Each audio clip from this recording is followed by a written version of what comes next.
चलिए next question क्या है मेरे पास, प्रूव दैट, हमें कोई ये डिटर्मिनेंट गिवन है और इसकी वैल्यू को हमें क्या प्रूव करना है कि ये किसके इक्वल है, 2 into a plus b plus c and it's whole cube के इक्वल है।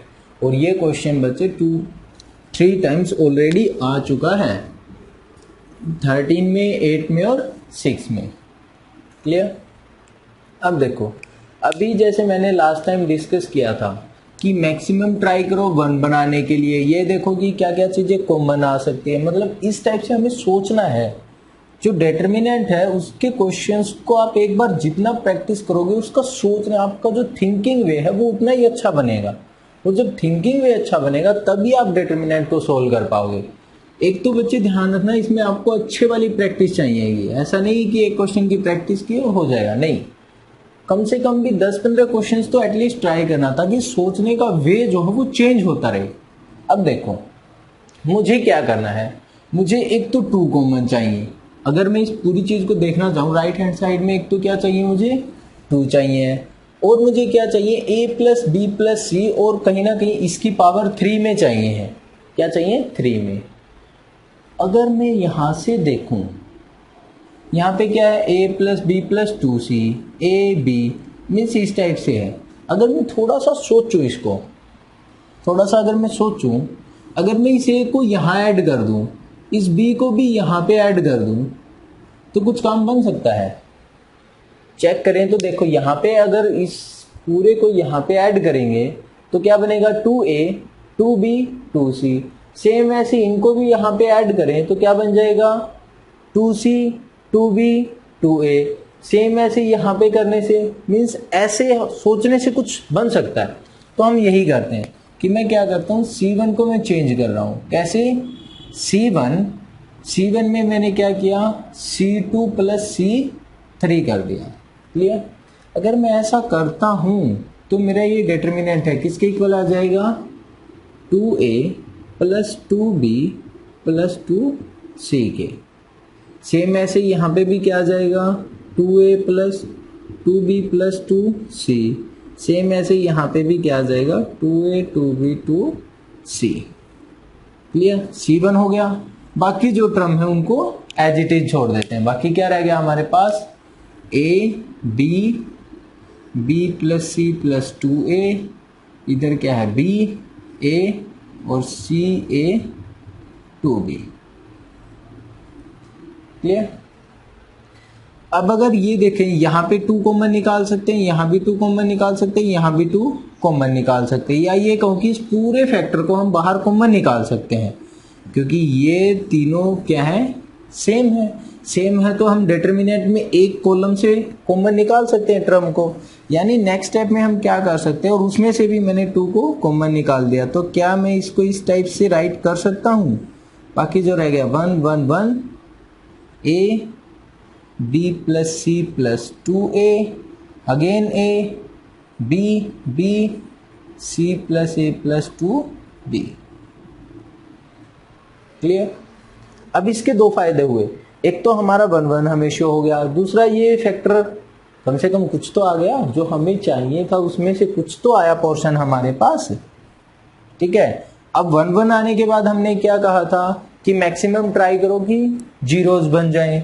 अगर मैं जीरोस बनाना चाहता हूं तो मुझे क्या करना होगा, सब्ट्रैक्शन एलिमेंट्री ट्रांसफॉर्मेशन को यूज करना पड़ेगा।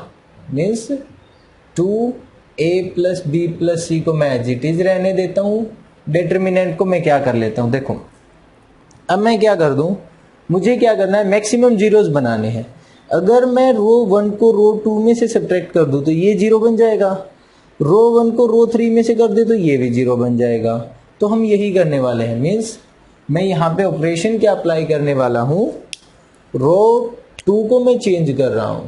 कैसे, रो 2 में से रो 1 को सब्ट्रैक्ट किया, साथ में रो 3 को भी चेंज किया। कैसे, रो 3 में से रो 1 को सब्ट्रैक्ट किया। ठीक है। अगर हम ऐसा करेंगे तो क्या आ जाएगा हमारे पास, 1 a b, क्योंकि रो 1 को तो हमने चेंज ही नहीं किया, रो 2 को चेंज किया, यहाँ पे 0 बन गया, यहाँ पे 0 बन गया। अगर मैं इसमें से मतलब रो 2 के सेकंड एलिमेंट में से a को सब्ट्रैक्ट करूंगा तो क्या आ जाएगा मेरे पास b प्लस सी, 2a में से एक a निकल जाएगा तो क्या बच जाएगा b plus c plus a। यहाँ पे क्या आ जाएगा 0, यहाँ पे क्या आएगा 0 और यहाँ पे क्या बचेगा हमारे पास c plus a plus b, इसका डिटरमिनेंट। क्लियर। अब देखो, अब कोई टर्म कुछ कॉमन वगैरह होता है तो उसको भी देख लेते हैं। अगर देखें तो क्या मैं यहां से, ये a है बच्चे, क्या मैं सेकंड रो और थर्ड रो से कॉमन निकाल सकता हूं? सेकंड रो और थर्ड रो में से कॉमन निकाल सकते हैं कुछ?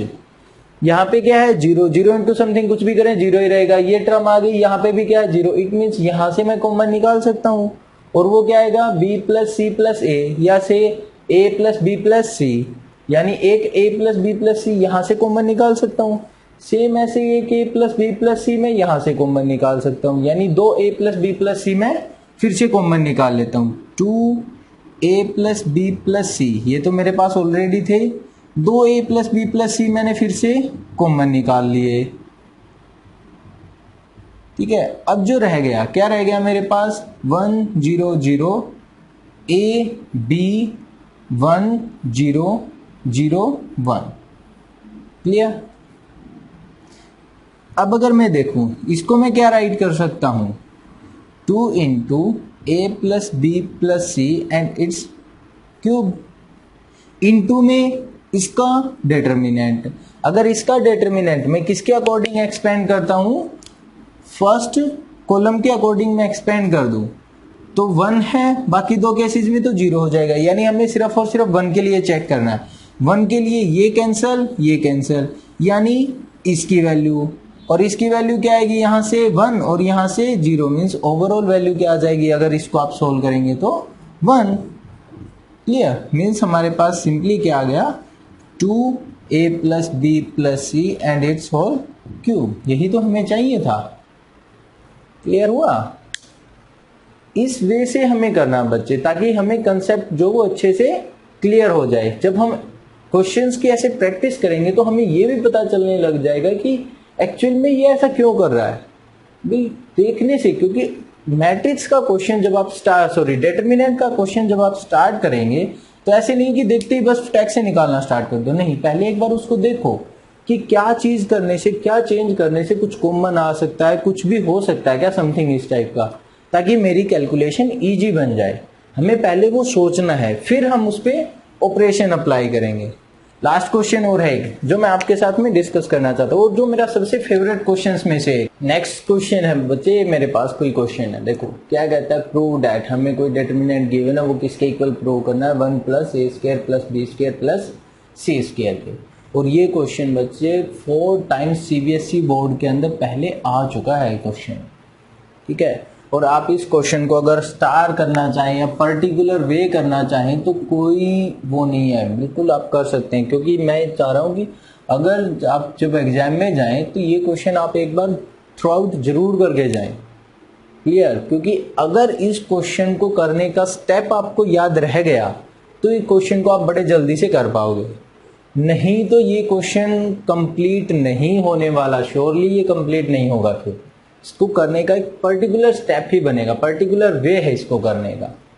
देखो ये क्या कहता है, पहले देखो एक बार इस चीज को, ये क्या कह रहा है कि मुझे राइट हैंड साइड में क्या चाहिए, 1 plus A square B square C square, 1 plus A square B square C square. यानी मुझे कैसे भी करके ये वाला फैक्टर क्या निकालना, कहीं ना कहीं से कॉमन बनाना, कुछ ना कुछ ऐसा करना है। अब अगर मैं इनको इस साइड ऐड करूं जैसे हमने लास्ट क्वेश्चन में किया था तो क्या बनेगा, A square plus 1 plus A B plus A C. मतलब एक स्टेप मैं आपको करके दिखाता हूँ, क्या ऐसा पॉसिबल हो पाएगा कि A square plus 1 plus A B plus A C, नीचे वाले में करेंगे तो क्या आएगा, A B plus B square plus 1। देखने से पता चल रहा है कि इन दोनों में एक में ए है एक में बी है, यानी नीचे वाले में कहीं ना कहीं सी आएगा, मतलब कॉमन तो नहीं निकल सकता। यानी ये वाला मेथड तो हो गया फेल। एक स्टेप सोचने से ही हमें पता चल गया कि ये तो हो गया फेल, मीन्स हम इस वाले मेथड से तो बिल्कुल भी नहीं जा सकते। फिर अगर मैं देखूं कि चलो उधर से नहीं ऐड हो रहा, इधर से अगर ऐड कर दे, तो अगर रो वाइज ऐड करें तब क्या बनेगा, A square plus 1 plus A B plus A C. जब मैंने ऐसे ऐड किया है तो सेकेंड एलिमेंट क्या बनेगा, a B plus B square plus 1, यानी यहाँ ए आ गया, यहाँ बी आ गया, कॉमन अब भी नहीं आ सकता। क्लियर ना, मीन्स ये वाला मेथड भी हो गया फेल। अब क्या करें, अब इसको याद रखने के लिए क्या है बच्चे, एक पर्टिकुलर मेथड है और वो क्या कहता है, देखो क्या करो, सबसे पहले आप क्या करो कि रो 1 में से ए को कॉमन निकाल लो, रो 1 में से ए को कॉमन निकाल लो, रो 2 में से बी को कॉमन निकाल लो, और रो 3 में से सी को कॉमन निकाल लो। ठीक है, अगर मैं रो 1 में से, यानी टोटल कॉमन कितना आ गया, ए बी और सी। अब जो रह गया, ये तो हमारे पास क्या आ गया, कॉमन। जो रह गया वो क्या है, अगर इस पूरी टर्म में से ए को मैं कॉमन निकालूं तो क्या मैं फर्स्ट टर्म को A square plus 1 by A right कर सकता हूं? बिल्कुल कर सकते हैं, क्योंकि कॉमन निकालने का मतलब क्या, उसको डिवाइड कर देना। यहां से ए चला गया, क्या रह गया, बी, यहां से ए चला गया, क्या रह गया, सी। सेम ऐसे ही सेकंड स्टेप में यहां से बी बाहर गया, क्या रह गया, ए, यहां से बी बाहर गया तो क्या बनेगा, b square plus 1 by b, और सेकंड लास्ट क्या आ जाएगा, सी। सेम ऐसे ही यहां पे क्या आ जाएगा, ए, यहां पे क्या आ जाएगा मेरे पास, बी, और यहां पे क्या आ जाएगा मेरे पास, सी स्क्वायर प्लस 1 बाय सी। ये स्टेप क्लियर हुआ।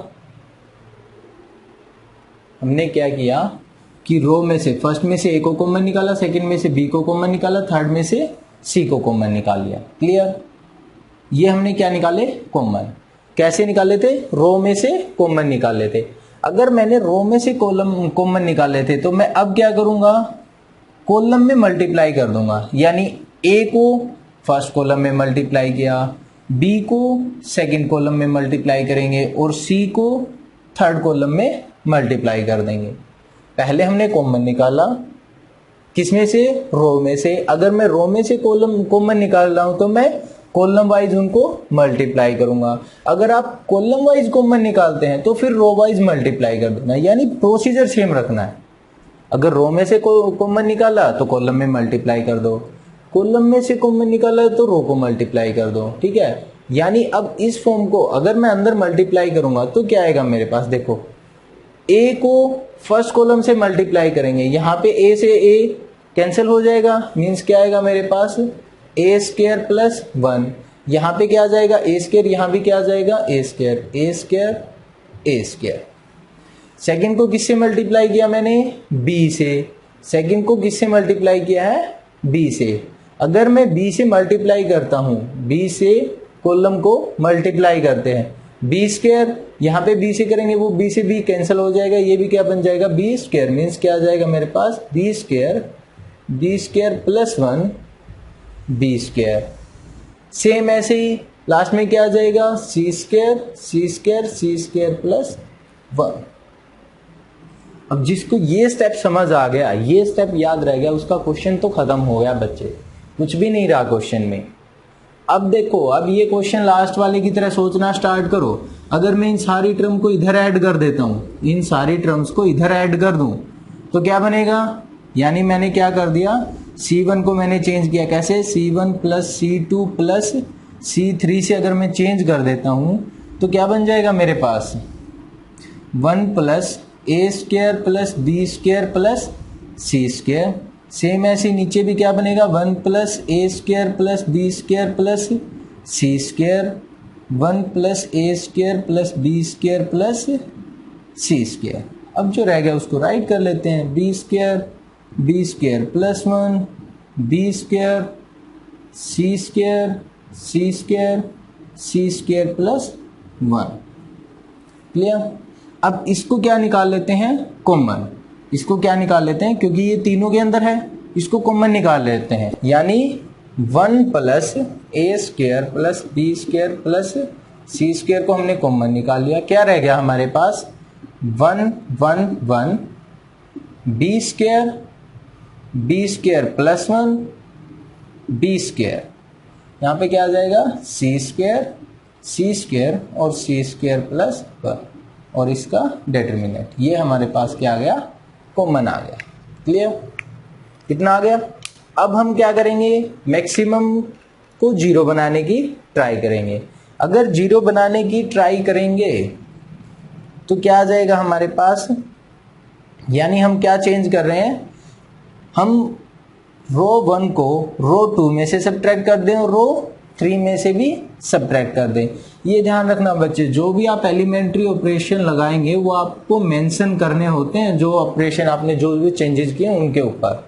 क्लियर, तो मैं क्या करूंगा, यहाँ पे क्या कर रहा हूं, मैं रो 2 को चेंज कर रहा हूं। कैसे, रो 2 माइनस रो 1 एंड रो 3 को भी चेंज कर रहा हूं। रो 3 को भी कैसे कर रहा हूं, रो 3 माइनस रो 1।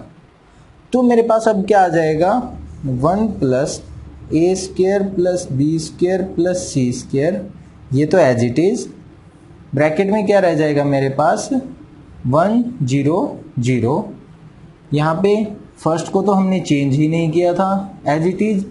बी स्क्वायर को इसमें से सब्ट्रैक्ट करेंगे तो क्या रह जाएगा 1, बी स्क्वायर को बी स्क्वायर में से किया 0, सी स्क्वायर को सी स्क्वायर में से किया 0, सी स्क्वायर को इसमें से सब्ट्रैक्ट करेंगे क्या रह जाएगा 1, यानी हमारे पास ये रह गया। और अगर हम अब इसको एक्सपेंड करें तो इसको किसके अकॉर्डिंग एक्सपेंड करेंगे, फर्स्ट कॉलम के अकॉर्डिंग। अगर फर्स्ट कॉलम के अकॉर्डिंग एक्सपेंड करेंगे, बाकी दो 0 यानी 1 पे एक्सपेंड होगा डायरेक्ट, वैल्यू क्या आ जाएगी सिंपली 1। यानी इस पूरी टर्म को हम क्या राइट कर सकते हैं, simply 1 plus A square plus B square plus C square और इनटू में क्या आ गया 1, और 1 का कोई मीनिंग होगा नहीं, मीन्स 1 से मल्टीप्लाई करेंगे एज इट इज रह जाएगा, मीन्स हमारे पास वैल्यू क्या आ जाएगी ये वाली। यानी हम क्वेश्चंस को इस वे से भी प्रूव कर सकते हैं। क्लियर, मीन्स एक सोचने का नया तरीका भी। देखो मैंने जितने क्वेश्चन करवाए बच्चों, उसमें हर एक क्वेश्चन में आपको एक डिफरेंट वे मिलेगा सोचने का, इसीलिए मैंने आपको ये क्वेश्चन करवाया। और ये क्वेश्चन मेरा इस चैप्टर का सबसे बेस्ट क्वेश्चन है, बहुत अच्छा क्वेश्चन है। अगर आपने ऐसा क्वेश्चन नहीं प्रैक्टिस किया होगा तो ये माइंड में ही नहीं आएगा कंसेप्ट कि एक्चुअल में था क्या। क्लियर, अब इसके बाद बच्चे कुछ एक क्वेश्चंस की आप प्रैक्टिस कर लेना, जितने ज्यादा आप ट्राई करते जाएंगे उतना ही बेनिफिशियल रहेगा आपके लिए। ठीक है, छोटी छोटी एक टर्म्स रहती है बच्चे, वो डिस्कस कर लेते हैं। ठीक है, एक एंड रिजल्ट है, वो क्या कहता है कि determinant of A skew symmetric matrix, कोई स्क्यू सिमेट्रिक मैट्रिक्स है ऑफ ओड ऑर्डर। कैसी है वो, ओड ऑर्डर की है, एक स्क्यू सिमेट्रिक मैट्रिक्स है और उसका ऑर्डर क्या है, ओड है, मीन्स से कि वो 3 क्रॉस 3 की है या 5 क्रॉस 5 की है। ठीक है, ओड ऑर्डर की है, तो उसका जो डिटरमिनेंट होगा वो हमेशा क्या होगा, 0 होगा, हमेशा क्या रहेगा, 0 रहेगा। अगर कोई स्क्यू सिमेट्रिक मैट्रिक्स है और ओड ऑर्डर की है तो उसका डिटरमिनेंट क्या होगा, हमेशा 0 के इक्वल होगा। क्लियर। सेकंड क्या कहता है, determinant of A diagonal matrix, कोई डायगोनल मैट्रिक्स है उसका जो डिटरमिनेंट होगा वो इक्वल होगा, किसके इक्वल होगा, product of its diagonal elements, उसके डायगोनल एलिमेंट्स के प्रोडक्ट के क्या होगा, इक्वल होगा। क्लियर है। अगर बाय चांस हमें इनको यूज करना होगा कहीं तो हम डायरेक्ट इस रिजल्ट को अप्लाई कर सकते हैं, इसलिए आपको ये राइट करवा दी। क्योंकि कई बार कंपटीशन में जो क्वेश्चन पूछे जाते हैं बच्चे, वो आपसे क्वेश्चन कैलकुलेशन नहीं करवाता, वो ये देखता है कि आपकी प्रॉपर्टीज कितनी याद है, आपको रिजल्ट्स कितने याद हैं। ठीक है, एक क्या है हमारे पास, सिंगुलर मैट्रिक्स। नेक्स्ट क्या है हमारे पास, सिंगुलर मैट्रिक्स। सिंगुलर मैट्रिक्स क्या कहता है कि सपोज मेरे पास कोई मैट्रिक्स ए है और अगर मैं इसका डिटरमिनेंट निकालूं और वो क्या आ जाए, 0 आ जाए, क्या आ जाए, 0 आ जाए। कोई मैट्रिक्स है उसका डिटरमिनेंट क्या आ जाए, 0, तब जो ये ए मैट्रिक्स होगी इसको मैं क्या बोलूंगा कि ये कैसी मैट्रिक्स है, सिंगुलर मैट्रिक्स है। कैसी मैट्रिक्स है ये, सिंगुलर। यानी अगर किसी मैट्रिक्स का डिटरमिनेंट 0 आता है तो वो कैसी मैट्रिक्स होती है, सिंगुलर मैट्रिक्स। क्लियर। अगर डिटरमिनेंट 0 है तो सिंगुलर है, और अगर 0 नहीं आया तब, अगर ए का डिटरमिनेंट नॉट इक्वल टू 0 आ गया तो उसको क्या बोलेंगे, नॉन सिंगुलर। डिटरमिनेंट 0 आ गया तो सिंगुलर, डिटरमिनेंट 0 नहीं आया तो नॉन सिंगुलर। क्लियर। एक लास्ट टॉपिक, बिल्कुल last topic, that is area of triangle. ये क्या है बच्चे, ये मेनली एप्लीकेशन ऑफ डिटरमिनेंट का टॉपिक है। एप्लीकेशन ऑफ डिटरमिनेंट इसमें क्या कहता है कि मान लो कि हमारे पास कोई ट्रायंगल है, मान लेते कि हमारे पास कोई ट्रायंगल है जिसकी कोऑर्डिनेट्स क्या गिवन है हमें, से x1 y1 से x2 y2 से x3 y3, और अगर इसका हमें क्या निकालना हो, एरिया निकालना हो, क्या निकालना हो, एरिया। तो जो इसका एरिया होगा, इस ट्रायंगल का जो एरिया आएगा वो किसके इक्वल आएगा, वो मैं कर सकता हूं बच्चे हाफ ऑफ डिटरमिनेंट बनाऊंगा मैं, और वो कैसे बनाऊंगा, x1 y1 x2 y2 x3 y3, clear. लेकिन यहां पे क्या है, अगर हम चेक करें रो 3 हो गई और कॉलम कितने हैं 2, हमने क्या कहा था डिटरमिनेंट किसका आएगा, हमेशा स्क्वायर मैट्रिक्स का आएगा, तो हम लास्ट वाले कॉलम में क्या कर देंगे, सभी 1 1, क्लियर। यानी जो एरिया होता है किसका, ट्रायंगल का, वो उसको हम कैसे निकाल सकते हैं, डिटरमिनेंट की हेल्प से कैसे निकालेंगे, 1/2, किसका 1/2 होगा, इस डिटरमिनेंट का। और ये डिटरमिनेंट कैसे बना हमने, ये क्या थे हमारे पॉइंट्स के कोऑर्डिनेट, जो 3 पॉइंट्स थे उनके कोऑर्डिनेट्स को राइट किया, और लास्ट कॉलम को हमने सभी को 1 1 से किया, क्लियर। अब इस डिटरमिनेंट की जो वैल्यू आएगी उसको अगर 2 से डिवाइड करेंगे तो ये क्या आ जाएगा, हमारे पास एरिया ऑफ ट्रायंगल आ जाएगा, क्लियर बच्चे। इसी के साथ हमारा डिटरमिनेंट कंप्लीट हो जाता है, ठीक है। अगर किसी क्वेश्चन में डाउट आ रहा है बच्चे तो आप मुझसे शेयर कर सकते हैं, ठीक है, मुझे कमेंट सेशन में डाल सकते हैं, जैसे भी करें, ओके, अब कर सकते हैं, मैं आपका जरूर रिप्लाई करूँगा। सेकंड, जो ये लेक्चर है थोड़ा सा, जहां तक मुझे लगा कि थोड़ा सा फास्ट भी निकला है हमारा, तो क्या करना, अगर कोई चीज ना समझ आए तो उसको एक बार वीडियो को दोबारा से पीछे जाना और फिर से एक बार ट्राई करना, ठीक है, आपको डेफिनेटली समझ आ जाएगा, ठीक। जितने क्वेश्चंस आप इसके ट्राई करते जाएंगे, आप अपने हाथ से कैलकुलेशन करेंगे, उतना ही ये चैप्टर आपका स्ट्रॉन्ग होगा। आपको अगर इसमें मास्टर बनना है, मीन्स इसमें मास्टर करना है डिटरमिनेंट में, तो आपको कम से कम भी 20-25 के आसपास क्वेश्चंस निकाल कर चेक करने होंगे, जिससे आपके माइंड में अपने आप से थिंकिंग बनने लग जाएगी। जैसे ही आप डिटरमिनेंट को देखेंगे आप खुद से सोचेंगे कि ये तो हो जाएगा इजीली, वो अपने आप से नए तरीके निकालना स्टार्ट कर देगा, ठीक है। आई होप कि आप इसको अच्छे से कर लेंगे और कवर करेंगे, ओके। अब लास्ट, अगर आपको ये मेरी वीडियो अच्छी लगे, आपके लिए कुछ हेल्पफुल हो, तो मेरी वीडियो को लाइक और शेयर जरूर कर देना, और हाँ, मेरे चैनल को सब्सक्राइब करना भी मत भूलना, ओके। बाय।